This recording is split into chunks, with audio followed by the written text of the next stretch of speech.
Hey, this is Erin Kinsey. Get ready to blast off to the music universe. It is May 19th, and we got a lot of good music to talk about. Hey, buddy, how are you? I'm doing well. How about you?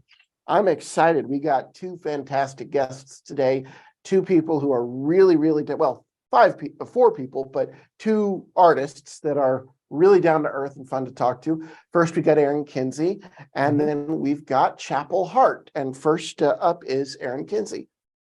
Yeah, so she's got a new EP. It's called Bet My Heart, and it's out now on Records Nashville.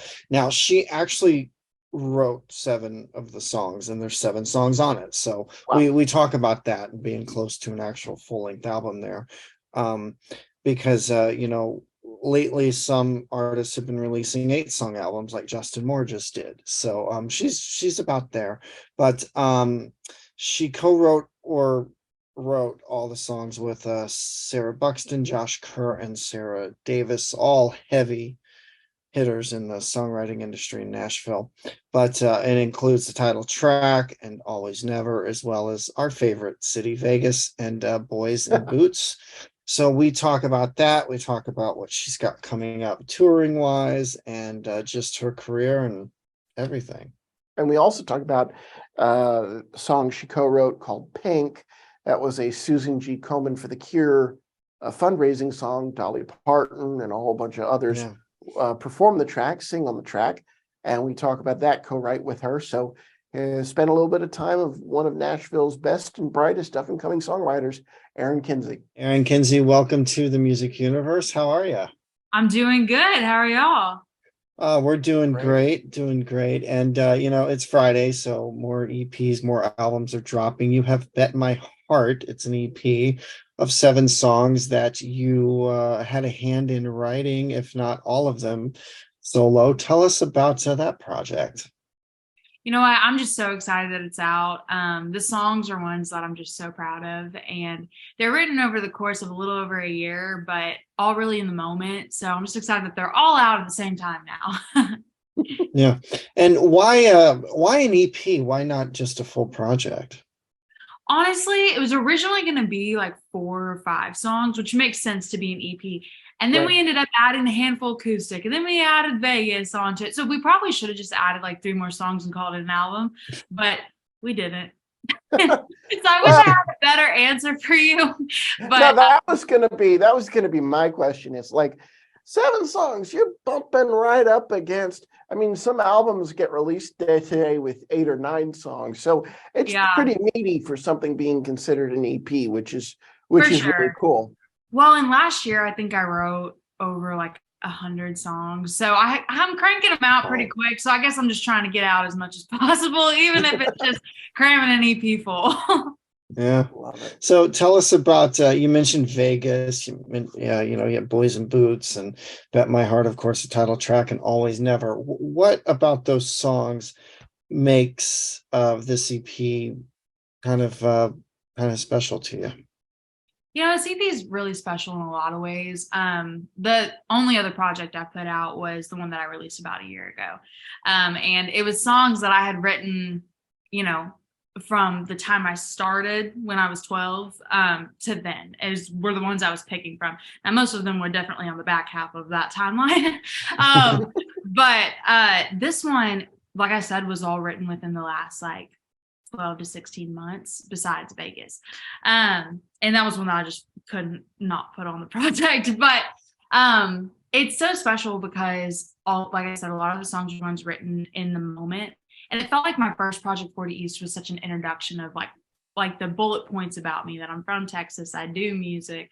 And this one feels like, the second or third date where you're really getting into the meaty stuff, really, opening up your heart and talking about the stuff that's not so fun, or, sharing more about things that are. So I'm just really excited. It feels like all of the singles that have dropped along the way to the project dropping, I've already felt like such a deeper connections with the listeners and, everybody online. So I'm just excited that the whole thing's out. Wonderful. Yeah. So we've mentioned Vegas a few times. It is Buddy and my favorite city of late. We're always there. For It's somebody who fun. lives on the East Coast, I shouldn't be there as much as I am, but I am. Tell us about Vegas. Tell us about that song. You seem really excited about it. Yeah, you know what? It's one that we released kind of on a whim. It was going over well live last summer, and I wrote it with Barrett Baber and Brindley Addington, who are two country boys, and it's seriously still one of my favorite co-writing sessions I ever had. We were just joking around, coming up with things that rhymed with Elvis and champagne, and it was so much fun. But it was a song that was connecting with people more than I thought it would. It felt kind of silly. And a lot of my stuff doesn't lean that way, but I guess more should. I really like it. No, it's fun. We're actually going to be there at the time this airs too, so it's heck kind yeah. of a fun connection there for us. We'll go find a couple getting married and send it to them. There you go. There you go. Now, you mentioned co-writes, and I have to touch on a pretty big one. I mean, you wrote with Victoria Shaw and Jody Marr a song called Pink. Yes. Dolly, Monica, Jordan Sparks, Rita Wilson, and Sarah Evans recorded it. I mean, my God, that is such a prime example of female empowerment there in music. How, and that's a benefit for the Susan G. Komen Foundation, but how did that come about where they recorded that? You know, honestly, I wish I could tell you. I had no idea how it happened, but we wrote the song when somebody close to me was going through a battle with breast cancer. And she had been going through it pretty privately and had opened up to me about it. And I had all these things that I wish I could have told her along the way. And Victoria had a title that she'd been saving for the right room. And it was that someday pink will just be another color. It won't have to represent breast cancer awareness. It can just be. So we wrote the song, and I think we wrote it in, I can't even remember. All the years start blending together before COVID, to be honest. But we wrote it before COVID. And then we sat on it for a while. We knew it was special, had no idea what would end up happening with it. Wondered if I was going to put it out or somebody else. And then COVID hit, and all of a sudden we couldn't be with people physically that were going through something so hard, where the best thing you could give them is just somebody to be there with them. So we started thinking of what we could do with the project, and Victoria had a vision of bringing a bunch of ladies from different walks of life and different parts of the country and different industries, or different, parts of the music industry together. And we never could have guessed that Dolly Parton would be on it. But I think when people heard about it, they were very open to being a part of it, just because it was a way to bring people together when we couldn't be together. Fabulous. That's fabulous. Yeah. And to come together for a cause like that is just so impactful. So absolutely. On that one.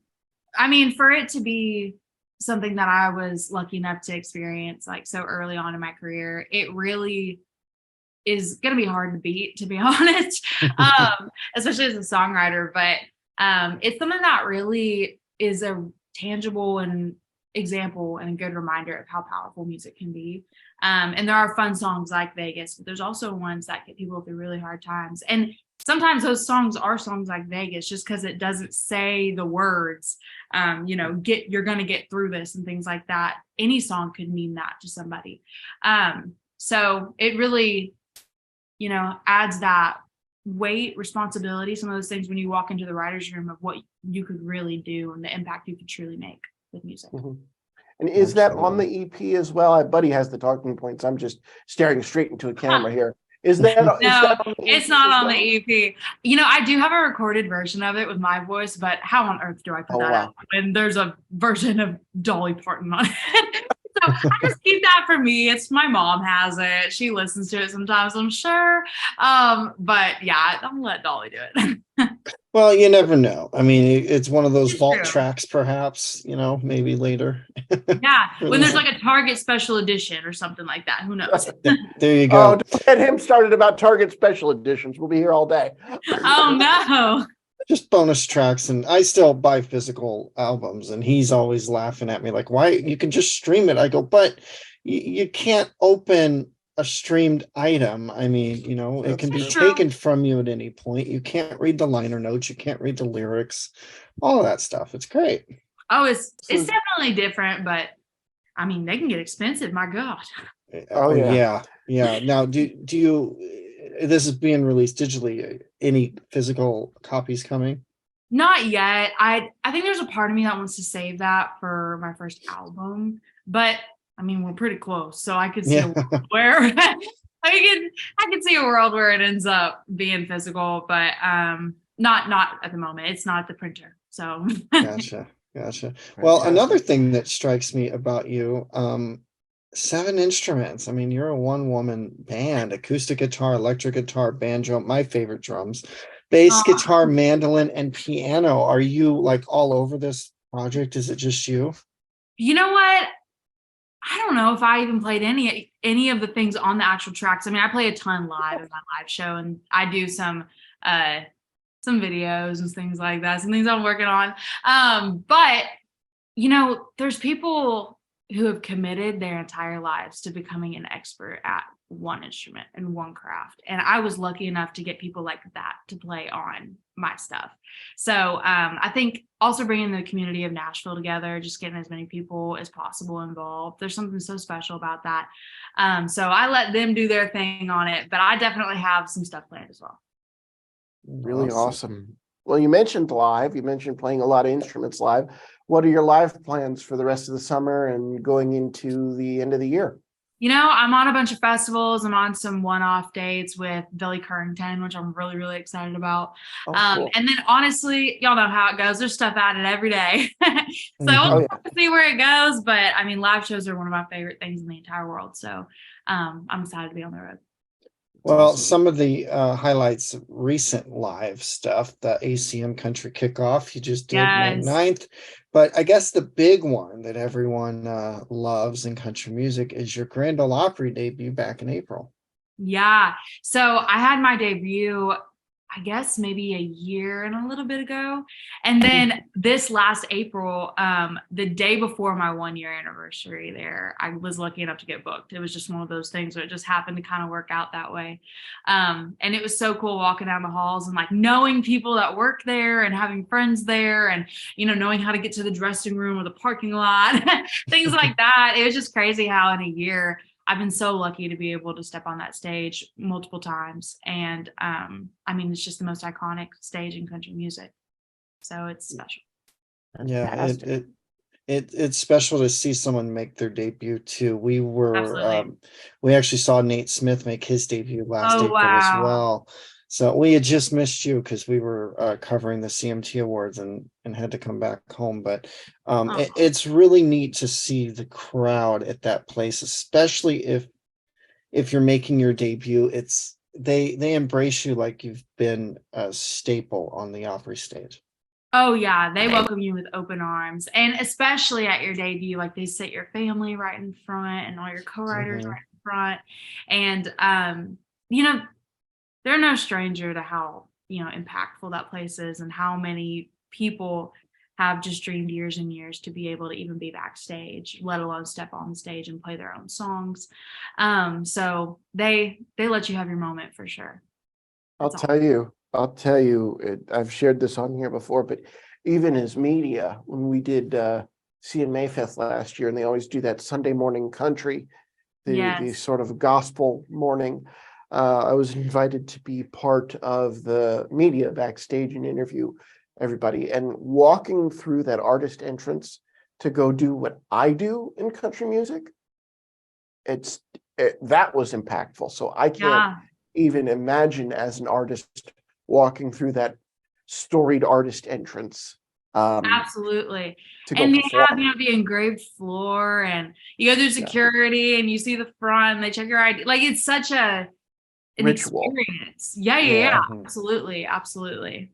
it's amazing. It So, really Awesome.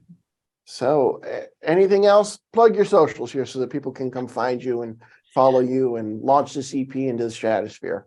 Absolutely. Well, Lord knows I post way too much, but my Instagram and TikTok is both at Erin Kinsey TX. Because as a Texas girl, you throw it everywhere. You're And proud. You're then proud.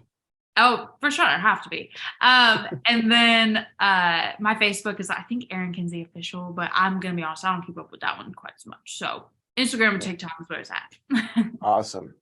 My computer didn't lock up here. I would click the link and we'll find out. Erin Kinsey official. Yep, you're right. There it is. There it is. Awesome. Erin, a true joy talking to you. Hope to see you on the road. All the success for the EP. It's really, really, really cool. And a very meaty EP too. You said acoustic stuff. We got Vegas on there, got some heartfelt stuff. Can't wait to listen to it. Thank you so much for being with us. Thank you so much. I really appreciate your time. Now, Records Nashville is a Music City division of Records. It's a joint venture with Sony Music. And she's actually amassed more than 70 million streams across her catalog. So that's pretty impressive for an artist that's, not quite a household name, but is beginning to work on that. Very cool. Yes. And like I said, today's a big, big day for music. We also have Chapel Hart, and their latest album is out today as well. Yeah, so you know them. I mean, we've seen them a few times. We ran in them so CMT proud of them. Awards. We've chatted with them.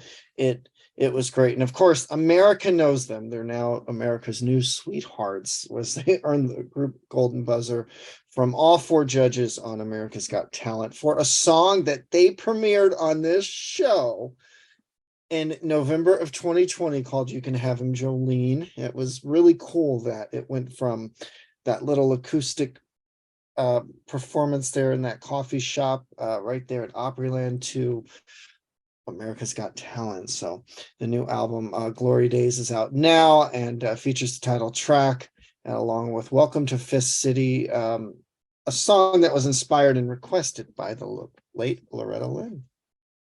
I can't wait. I'm so proud of them. They are just fabulous.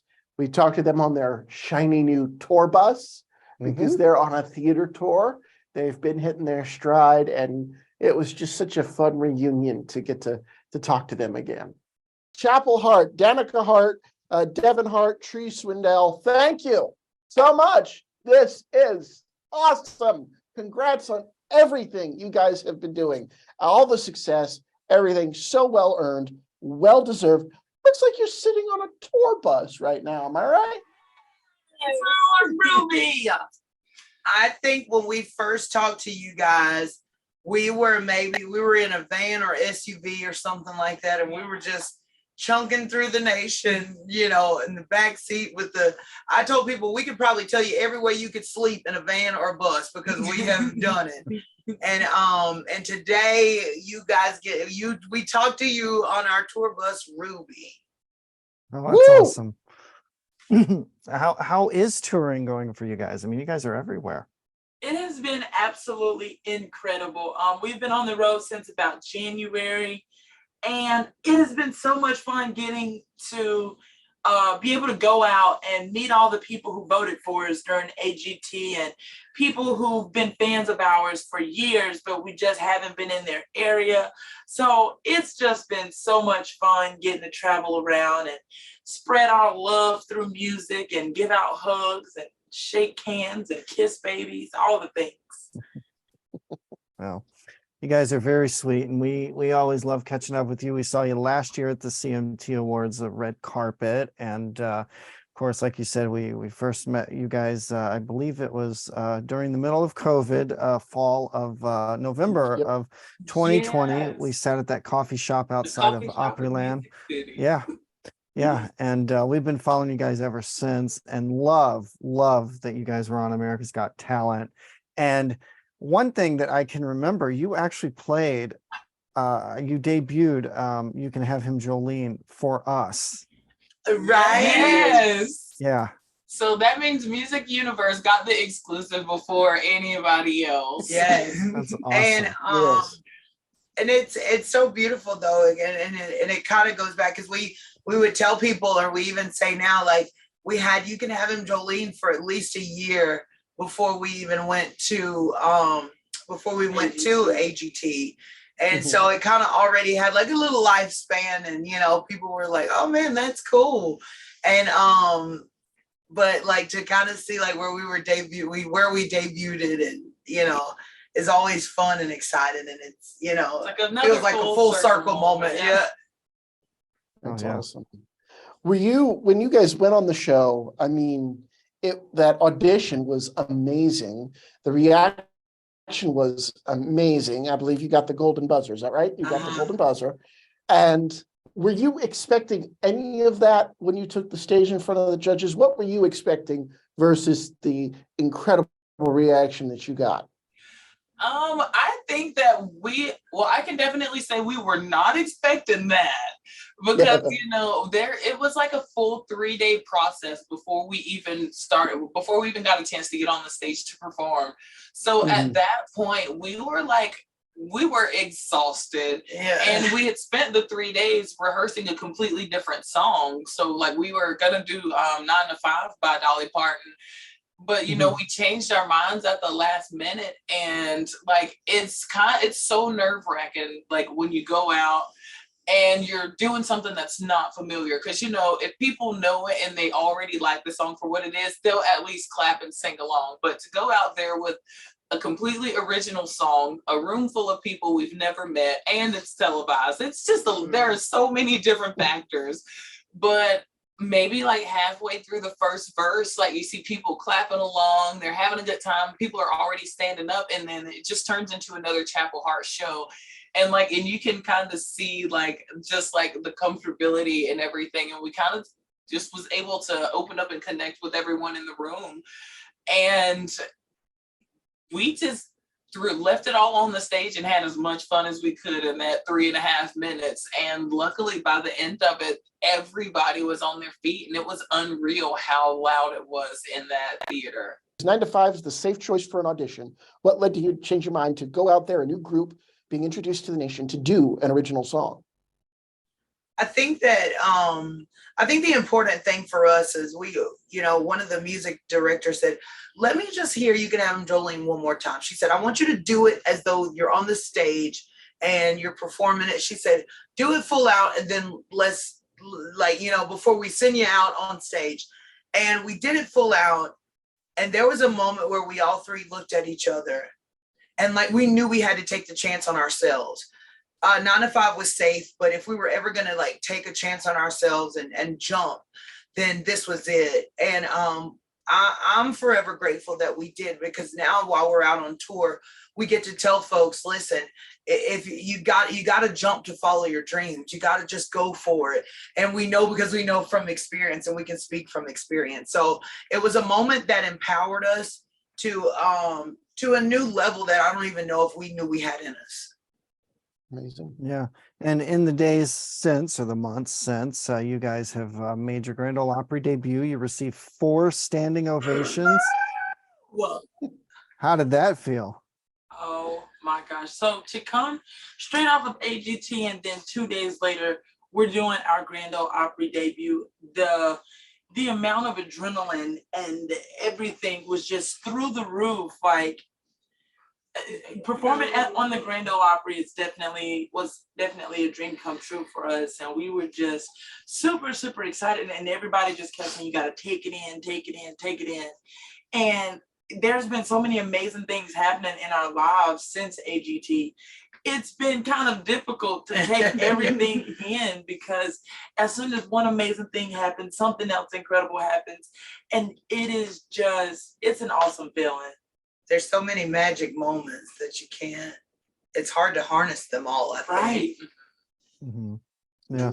And then, of course, you were recently named CMT's Listen Up for 2023 and Grand Ole Opry's Next Stage Class of 2023. When I say this past year has been a whirlwind, and it means so much that first of all, the fact that CMT named us one of their next women of country, but then turned around and now we're on their Listen Up class and the Opry Next Stage. And I feel like releasing our 3rd album, Glory Days, could not have come at a better time, because all of these, like Devin said, all of these incredible things that are happening, it's almost hard to kind of take it all in, but I'm glad that it's happening right now, because luckily we had the wherewithal to try to record a lot of the stuff that's going on, because there's I feel like it's just coming back to back to back to back. And I just hope that we can continue to be a beacon to anybody else out there who wants to, go out on a limb and try something new, because hey, we're proof that it can get crazy. Yeah, the question is, how did you even find the time to record Glory Days? Because you are in your glory days. Who knows the Lord? Let me just tell you what people talk about. They're like, nowadays you don't even really need a label and all that. No, people need labels, okay? Because the label will tell you in a heartbeat that it's the dumbest idea for you to put out an album touring at the same time. Some of us need the label, okay? Because it's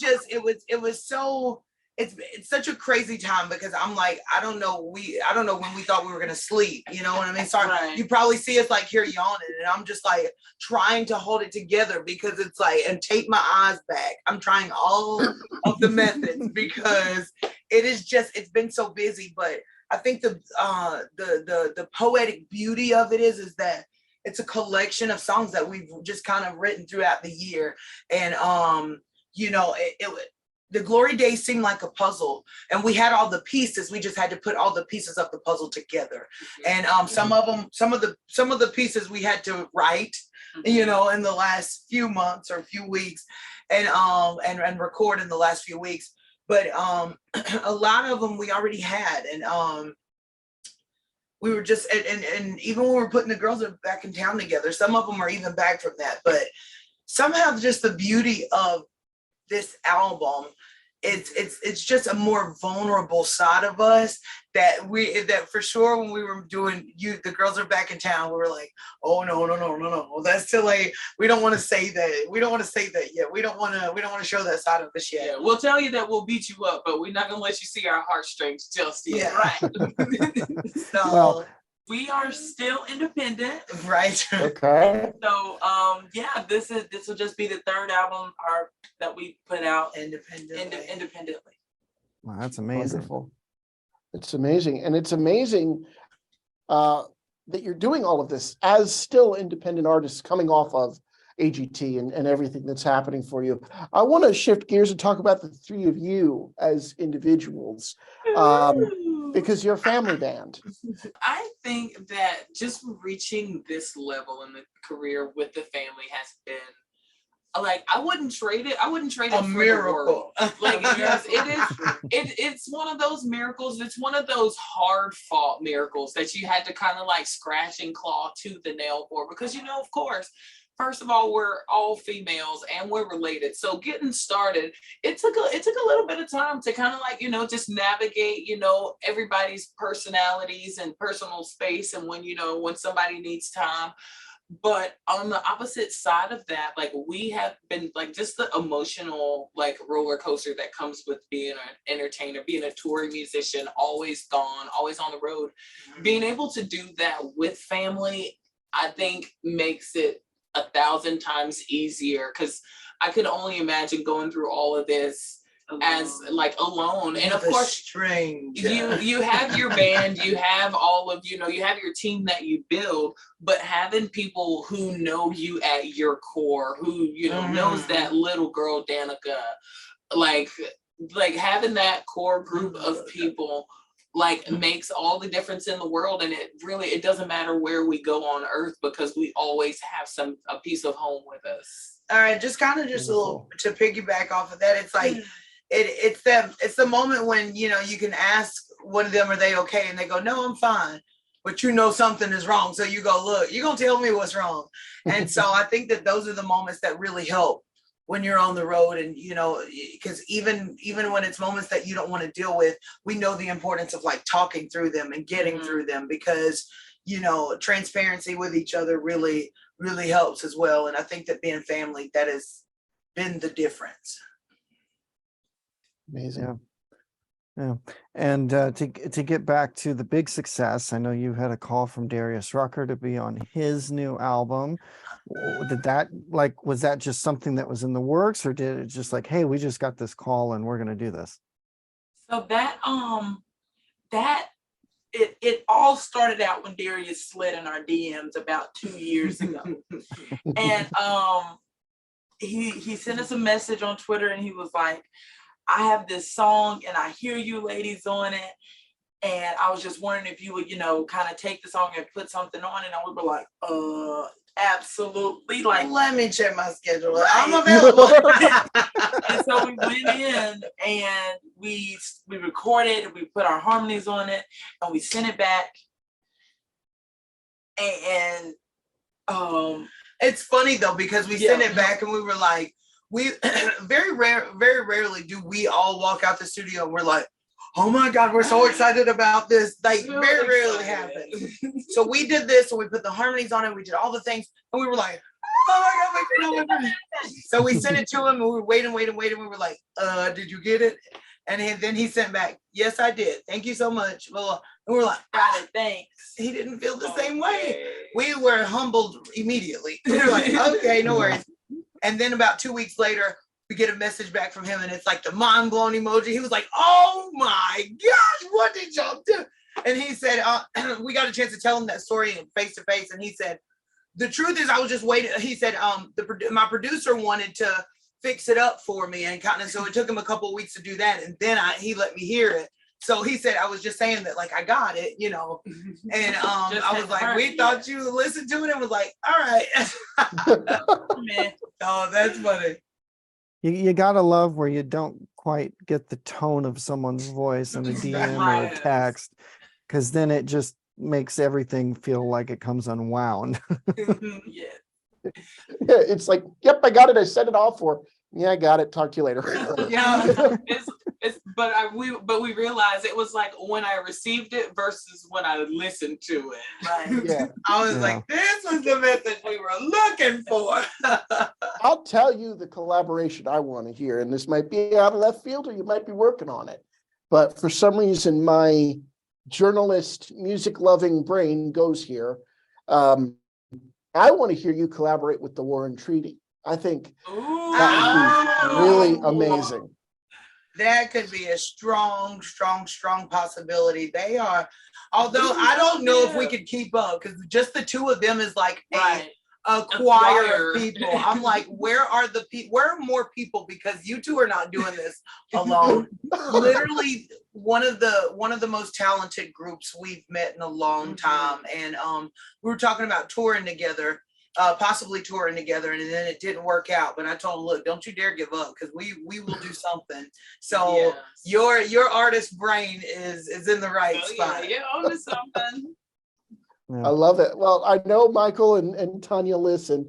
So Trotters, if you're out there listening to this, call them back. The only concern I have is I wish Michael luck, because being surrounded by 4 strong-willed ladies is not necessarily a great thing. You would be in for a doozy, okay?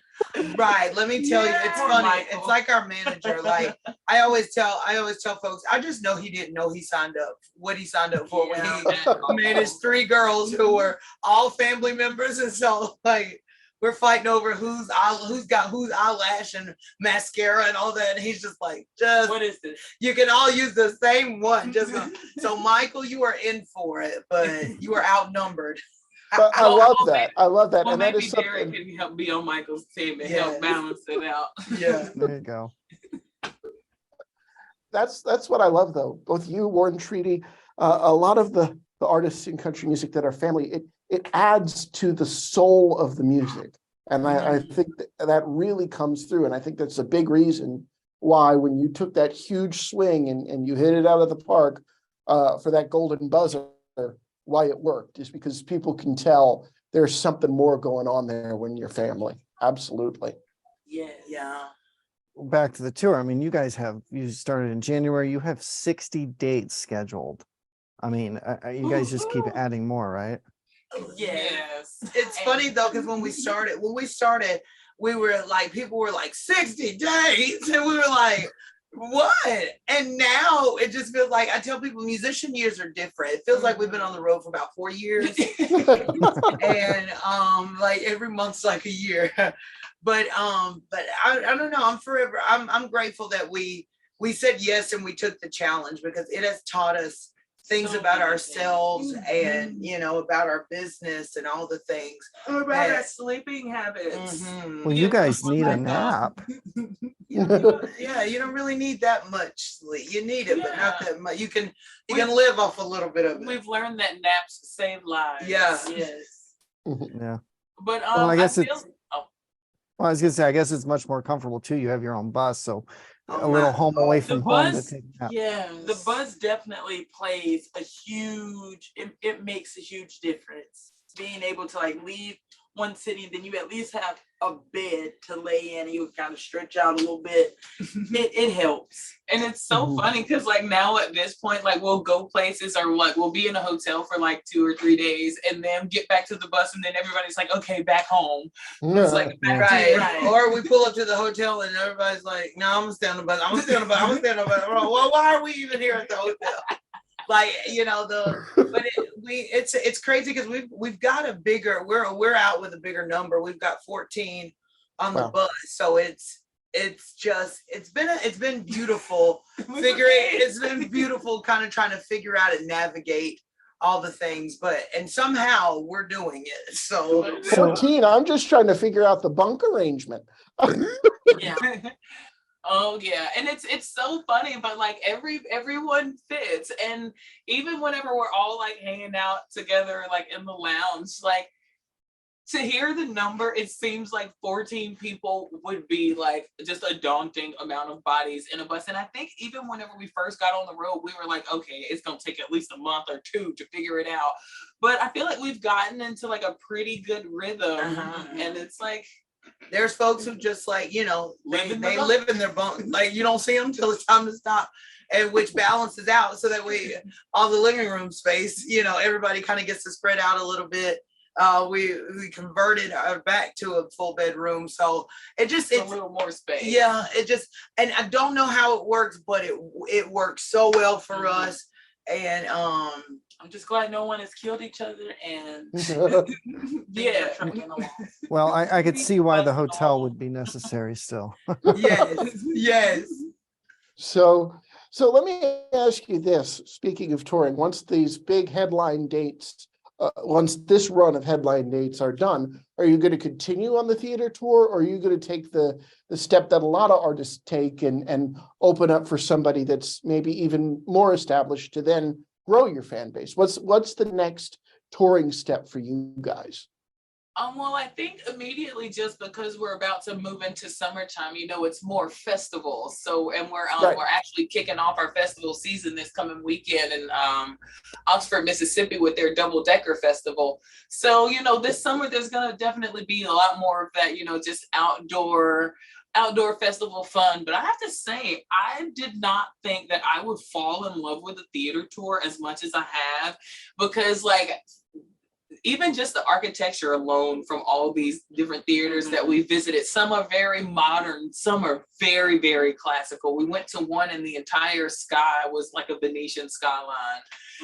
But like, and they, you know, it's just, you know, it's all the things and the glam of the theater, but there's also just the raw energy that you get on the festival side of things. And so I think we're just excited to do all of it. Right. So I know a lot of artists watch this. Y'all take us on the road with you. Yeah. We'll go. Literally, like that's all we wanted to do. Was like we just wanted to open for people. We didn't even want to go and headline into it. We were like, can we just open? And they were like, ladies, you can do you can hold a headline into it. And so but we would love to. We wanna be able to open for the big guys and the big girls, and you know we wanna be able to.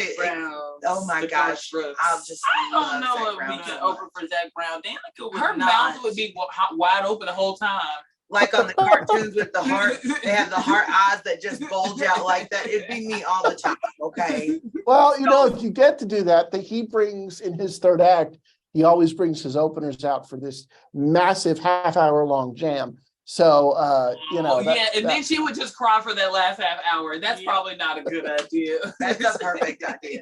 But like, you know, we've got so many that we want to like, you know, that we would love to go out with. Zach Brown, Carrie Underwood, you know, like Ashley McBride, Little Big Town.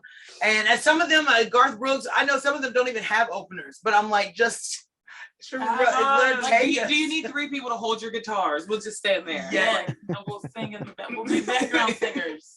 Yes. wonderful. That Wonderful. would be awesome. Oh my gosh. Well, one day, and I don't think it's very far off, some of those people you mentioned will be clamoring to open for Chapel Hart. I can tell you right now. Yes. Fingers crossed.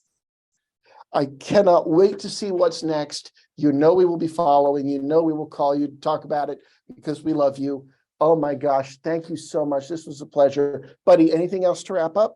No, I think we've covered it all. And thank you, ladies, for joining us, and let everybody know that the album is out May 19th, Glory Days.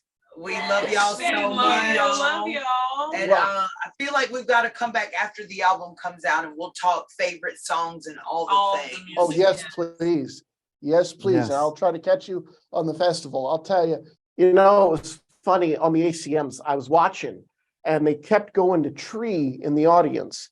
And I saw them on the red carpet on the pre-show, watching the pre-show. It was fantastic to see them getting their due.